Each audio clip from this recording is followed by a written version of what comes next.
when our teacher went out of his way to try to get this across to us. And I often wondered why.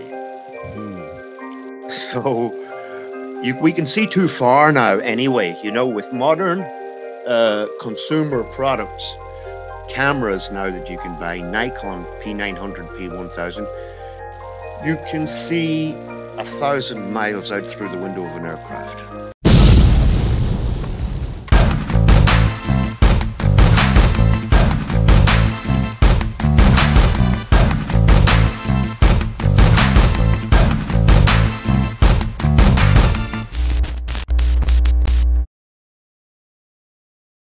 Did it happen gradually? Like, how did you start figuring out that something is not clicking with what we're being presented with? At school, I didn't believe a word they said. I hated history, liked geography, was bored with maths and languages and the sciences that they were talking about, all of that, right? I think it was probably, you know, way back in the late 80s when I started to doubt the moon landings. Yeah. And it went from there to these people are lying to us about everything. And of course, I had studied quite a few books from the old Indian Vedic texts. Spent some time going through them, associating with people who had knowledge of this stuff, disciplic knowledge that they had got from their families, their parents, you know, people who were older than me, and started to get a whole different view of the world, our appearance in it and disappearance from it, and that we are not in control, that we are in an intelligently designed realm, and we live on the land that sticks up out of the level ocean. The ocean is level, water finds its level. Archimedes' principles still apply. I remember them from primary school. We studied Archimedes' principles in primary school, and I remember them. And we've been lied to about the world that we live in, the story about it that they've told us. You know, you carry around with you in a mindset that you are a tiny speck of nothing, insignificance on a spinning ball flying through space at 8 million miles per hour in 13 different directions. And everything is such great distance from us, right? Like the sun is some billion miles away, and this planet is a billion miles away, and that planet. Listen, how were you first introduced to flat Earth? Did it happen during the time when you got hurt, or was it before when you were studying the Vedic text? It was way back when we were talking about the Vedic texts. Yeah, it happened I was driving along the road in a truck, and I had a guy with me, and we were just talking and talking and talking and talking, and he brought up the texts on the realm that we live in. Stationary, immovable, definitely non-rotating realm. And we didn't elaborate on it or anything like that. And he finally said to me, oh, yeah, but the funny thing about it all is it appears to be round. So maybe I was still carrying a bit of the mindset in my head of it being round. But I remember back to my school days when our teacher went out of his way to try to get this across to us. And I often wondered why. So we can see too far now anyway, you know, with modern consumer products, cameras now that you can buy, Nikon P900, P1000, you can see 1,000 miles out through the window of an aircraft using infrared. So their mathematics on the shape of the Earth definitely doesn't work.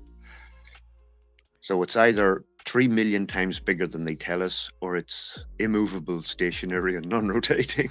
So when this guy tells you this in the car, was it like a light bulb, like, huh, this makes sense, or were you internally still fighting the concept? Like, I don't know, like, how did that happen? Well, well, I tell you, it was such an out of the blue thing that what avenue were we going to go down to explore it, type of thing. So I think the conversation probably changed to something else. But I remember we talked about a lot of things. So that would have been one thing out of a lot of things that we talked about.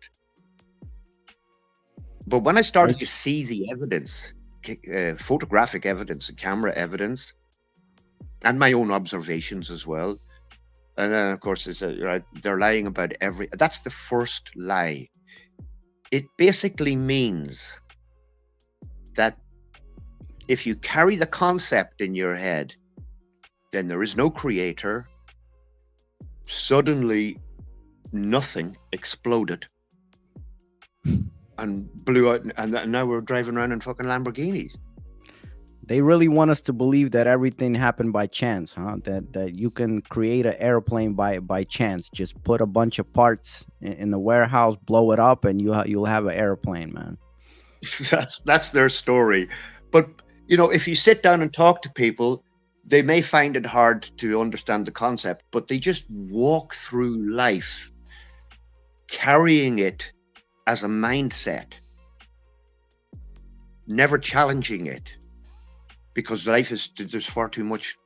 Everybody's got too many problems to challenge it. You know, your life is filled with problems, so you don't have time to stop and think of the lie that they're telling is basically making you carry a false concept that there is no creator around with you, without actually carrying that concept around with you. I don't want you to think that I'm going all over the place. Trust me, I'm going to piece this together.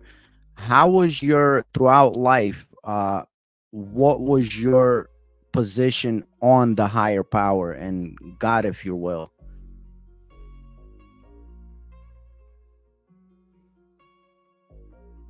Well, like a father-mother figure.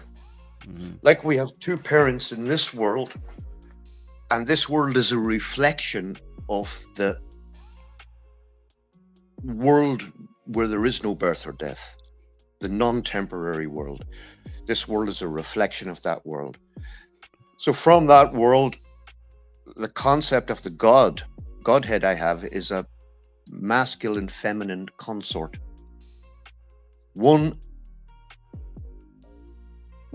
and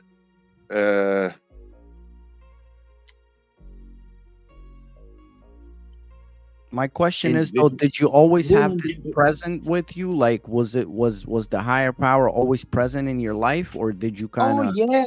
Oh yeah. I'd say from a very early childhood, like there was a knowing that I think all children are born with a knowing that and I'm sure you know it also, because that's what attracted me to your channel, your knowing. I'm going to mention another video of yours now, just to break away from the subject, a video that you made once about people bringing meat and eggs to church to get them blessed by the priest. And I said to myself, holy shit, this man is awake. I can communicate with him. And that's when I really started like commenting on your videos, every single one of them that came out, saying what I think I could say at the time, you know? So I thought to myself, you're a man who from a very early age also grew up with a knowing. Like, it's not a belief. You can believe the wrong thing. You know, I come from a place and you come from a place where half a mile down the road, people believe two different things. Exactly. You know, both are wrong, or one is right. Only one can be correct. But knowing is a different thing.